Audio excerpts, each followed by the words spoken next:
میں ذرا سمجھائیے گا ہمیں موت کی حقیقت۔ نحمدہ ونصلی ونسلم علی رسولہ الکریم۔ محترم، بہت ہی اہم موضوع ہے۔ آخرت کا جو ایک تصور ہے وہ یوں سمجھ لیجئے گا کہ اس کا خلاصہ یہ ہے کہ جواب دہی کا ایک تصور ہے، یعنی آخرت کا تصور، جواب دہی کا ایک تصور۔ اصل میں اللہ کریم پہلے جو ہے وہ انسان کو زندگی عطا فرماتے ہیں، اس کو ہم حیات سے تعبیر کرتے ہیں، اور زندگی اس لیے تعبیر وہ عطا فرماتے ہیں کہ زندگی میں وہ کوئی حسن عمل، اچھا عمل کرے، اور زندگی کے بعد اللہ کریم جو ہے وہ پھر اس پر موت کو طاری کر دیتے ہیں۔ الذی خلق الموت والحیات لیبلوکم ایکم احسن عملا۔ اگرچہ یہاں موت کو پہلے ذکر کیا گیا، وہ اہل علم فرماتے ہیں کہ موت ایک اٹل حقیقت کا نام ہے تو اس لیے اس کو پہلے بیان کیا گیا، ورنہ اولاً تو زندگی ہے، حیات ہے، اور اس کے بعد پھر موت ہے۔ موت جب اللہ کریم کسی انسان کے اوپر جب طاری فرما دیتے ہیں تو موت کے لیے اللہ کریم نے ملائکہ رکھے ہوئے ہیں۔ یہ جو ملائکہ ہے میرے محترم، ایک علمی بات سامعین سے عرض کر دوں، یہ ملک سے ہے، اور ملک جو ہے وہ عربی میں بادشاہ کو بولتے ہیں۔ بادشاہ جو ہے وہ اپنے ملک کے جس حصے میں بھی جاتا ہے اس سے کسی سے اجازت لینے کی ضرورت نہیں ہوتی۔ ایسے ہی ملائکہ جب میرے اور آپ کے گھر آتے ہیں تو ان کو بھی اجازت لینے کی ضرورت نہیں ہے۔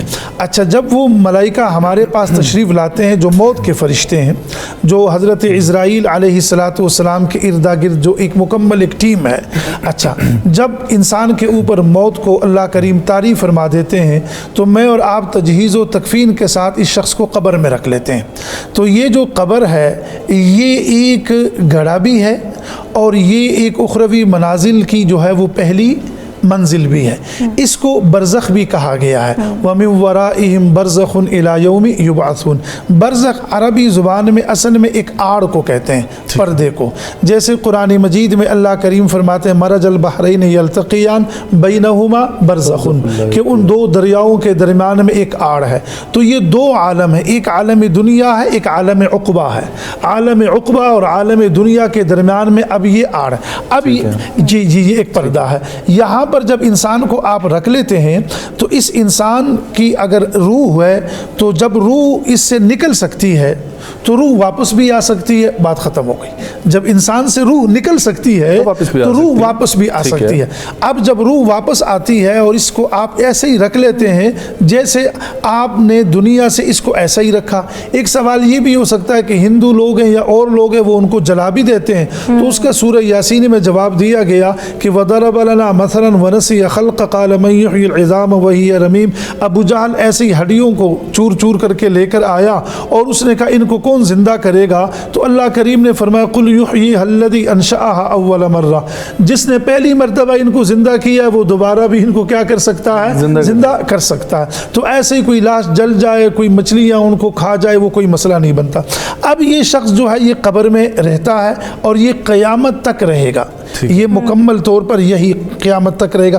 قیامت کے دن پھر اللہ کریم فرماتے ہیں سورہ زمر میں وَنُفِخَ فِي الصُّورِ، پھر ہم دوبارہ ایک تو یہ سور اجتماعی طور پر سب کو جب موت اللہ کریم لانا چاہیں گے تو ایک سور یہاں پھونکی جائے گی، ایک وہاں پر بھی، وہ سور کی مقدار یہ ہے، بس اتنی سی ہے، اور یہ پھر دوبارہ جب یہ سور پھونکی جائے گی تو یہ لوگ جو ہے فَإِذَا هُمْ قِيَامٌ يَنظُرُونَ، دوبارہ اٹھ کھڑے ہوں گے، اور جو یہ لوگ اٹھ کھڑے ہوں گے ان کو کسی کے پاس جانے کی ضرورت نہیں ہوگی۔ روایات میں آتا ہے بارش کے قطرہ، بارش برسائی جائے گی، ہر قطرے سے انسان پیدا بھی ہوا تھا، اب اٹھے گا بھی، تو بس قطرہ قبر پر گرے گا، یہ شخص اٹھ کھڑا ہوگا، میدان محشر کا منظر شروع ہو جائے گا۔ اب میدان محشر میں کئی کام ہیں، ایک تو یہ ہے کہ یہ شخص جب اٹھ کھڑا ہوگا تو یہ محشر کے میدان کی طرف جائے گا۔ یہ محشر کا میدان شام میں ہے۔ یہ میں چاہوں گا مفتی صاحب محشر کے میدان کو واپس جو ہے نا ہم آپ کی طرف اس سوال کو لے کر آئیں گے، ہم لوگ آگے گفتگو کو بڑھاتے ہیں۔ اسامہ صاحب کچھ لوگ کہتے ہیں جو عام زبان میں سمجھایا جاتا ہے لوگوں کو کہ موت جو ہے وہ ایک ٹرانزیشن ہے، ٹھیک ہے، آپ ایک زندگی سے آپ کی جو ہے نا ہمیشہ رہنے والی زندگی کی طرف، اور پھر کہا جاتا ہے کہ مراحل تھے انسان کے گزرنے کے کہ پہلے عالم ارواح میں ہماری روحیں تیار کی گئیں، انہوں نے وہاں پر ایک وقت گزارا، وہاں پر اللہ سے وعدہ کیا اور پھر یہاں پر آئے، یہ دوسرا ہمارا فیز چل رہا ہے اور پھر اس کے بعد ایک ہمیشہ کی رہنے والی زندگی میں ہم نے جانا ہے. فرمائیے گا. الحمدللہ الذی علم بالقلم علم الانسان ما لم يعلم والصلاة علی محمد صلی اللہ علیہ وسلم. دیکھیے جب موت کی بات آتی ہے، اللہ تعالی ہم سب کو اس کی تیاری کرنے کی توفیق عطا فرمائے اور ہم سب کا خاتمہ بالخیر ہو اور اللہ کے حضور جب پیش ہو تو نام اعمال دائیں ہاتھ میں دیا جائے.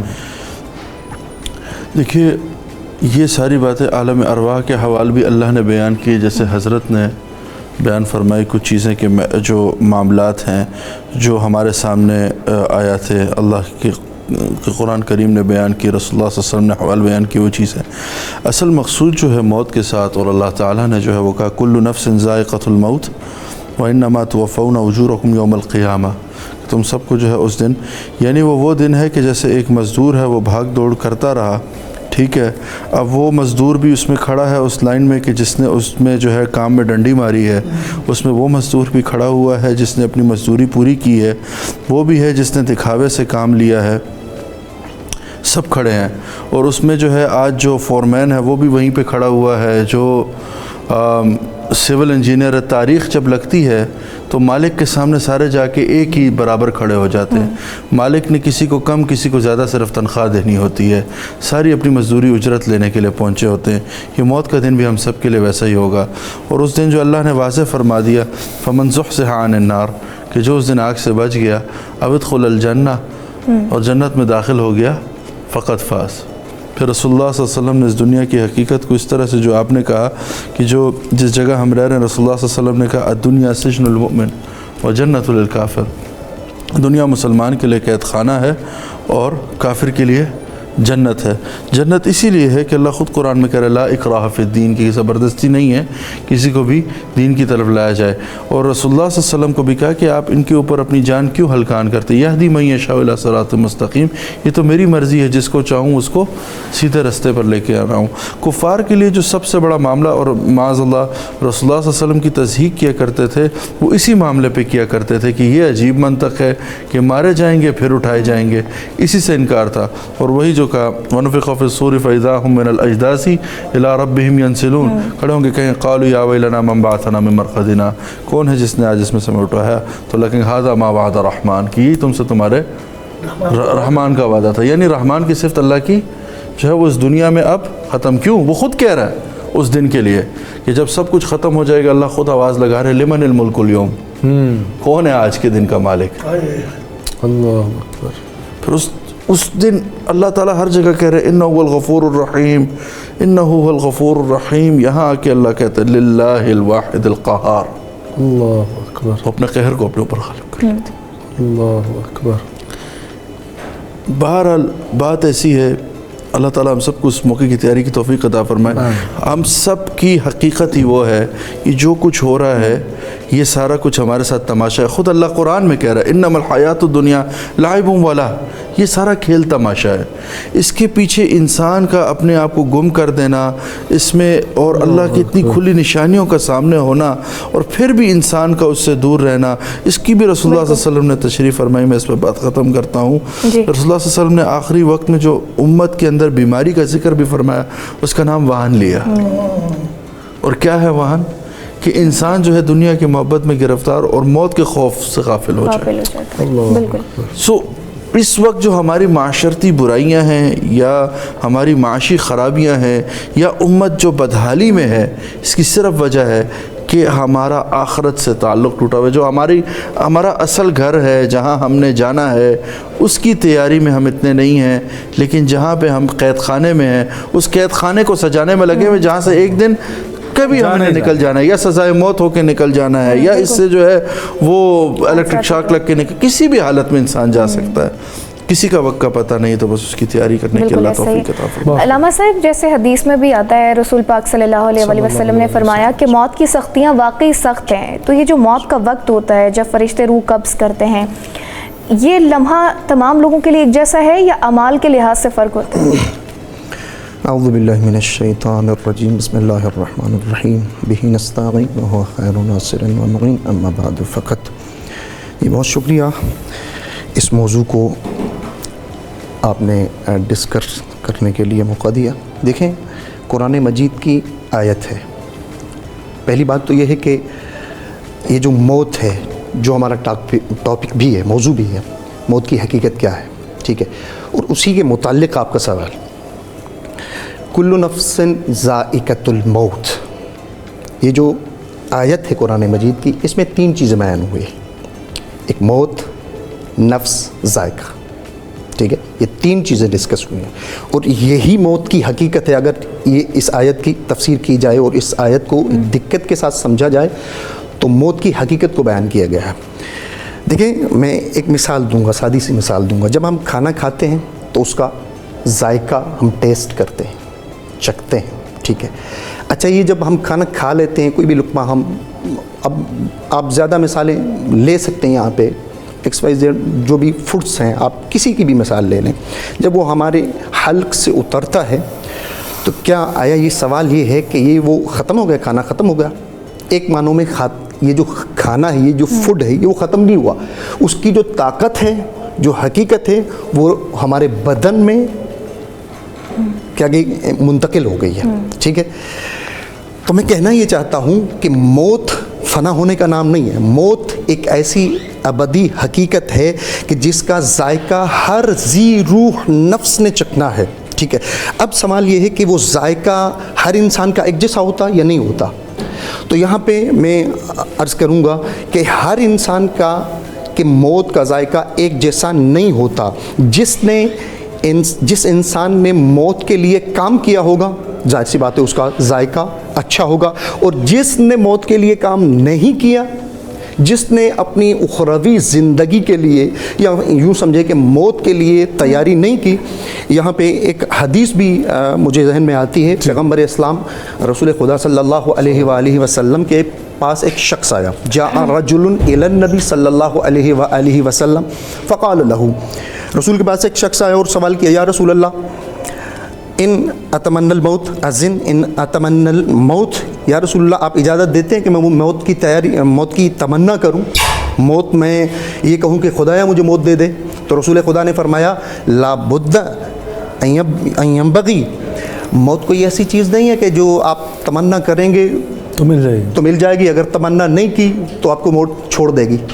موت ایک ایسی ابدی حقیقت ہے چاہے تمنا کی جائے یا تمنا نہ کی جائے موت ہر انسان کو آنی ہے. ہر ذی روح کو اپنے دامن میں لے سکتی ہے ٹھیک ہے. لیکن ضروری کیا ہے؟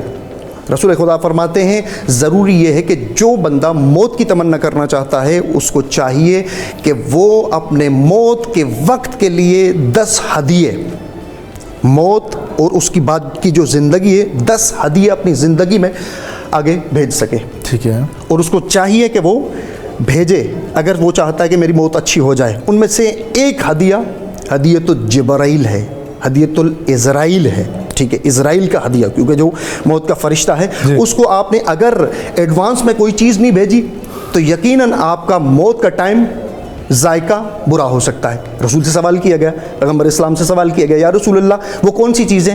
کہا کہ وہ جو اسرائیل کا ہدیہ ہے وہ اس ہدیے کو آپ 4 حصوں میں تقسیم کر سکتے ہیں 4 حصوں میں تقسیم کر سکتے ہیں. ان میں سے پہلا جو ہدیہ ہے اگر آپ چاہتے ہیں کہ میری موت کا ذائقہ اچھا ہو موت میرے ساتھ اچھا برتاؤ کرے ملک الموت میرے ساتھ اچھا رویہ رکھے تو سب سے پہلی چیز جو موت کو آپ نے بھیجنی ہے ارسال کرنی ہے وہ یہ ہے کہ اپنے جو واجبات ہیں واجبات زندگی ان کو کلیئر کر دو ان کو مکمل کر دو. اب یہاں پہ بھی سوال ہے کہ مجھے معلوم ہی نہیں ہے کہ میرے واجبات کتنے ہیں ٹھیک ہے نا. سب سے پہلے بالکل اس جانب متوجہ ہونے کی ضرورت ہے کہ واجبات میرے کتنے ہیں. خدا نے مجھے خلق کیا ہے تو میرے اوپر واجبات کتنے ہیں محرمات کتنے ہیں. صرف نماز روزہ حج زکوٰۃ یہ واجبات نہیں ہے بہت ساری چیزیں انسان کی زندگی میں ایسی اہمیت رکھتی ہیں کہ جو واجب کے برابر حیثیت ہوتی ہے. اگر میں نے فقط نماز پہ اکتفا کیا، فقط روزے پہ اکتفا کیا، فقط حج پہ اکتفا کیا اور میں پڑوسیوں کے حقوق کو نہیں ادا کرتا، صحیح کہہ رہے ہیں آپ. ٹھیک ہے، اور میں جو میرے ساتھ متعلق افراد ہیں، مثلا میرے ملازم ہیں یا میری زندگی کے ساتھ جو جڑے ہوئے رشتے ہیں، اگر میں نے ان کا خیال نہیں کیا تو موت مجھے پکڑ سکتی ہے. صحیح کہہ رہے ہیں. موت مجھے اپنے شکنجے میں گرفتار کر سکتی ہے.